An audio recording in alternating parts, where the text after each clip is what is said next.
What's up, everyone? My name is Jack, and welcome to Fuck Your Filter. It's time to go live. You can do a lot with authentic content. With the rise of AI, people are just going to trust authenticity.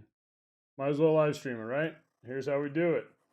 First thing you're going to do, download Streamlabs desktop. Use the Ultra version. Ton of power. Okay? 741. We're going to take this video, we're going to go to podcast editor. What's nice about this feature is, guess what? Tell them what they want.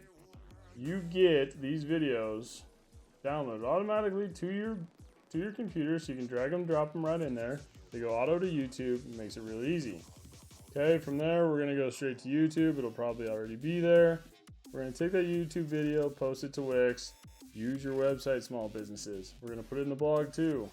From there, we're going to train a Vertex AI conversation agent to be a customer service representative for your business on live content you did at the work you're already doing. That's also going to be effective because you can take these agents and make them an expert and something that can be beneficial for the people that you work with. And I developed an AI-powered web app on Flutterflow that also has my Vertex AI conversation agent as a small business expert, and we're going to grow and develop it together. 7:42 p.m.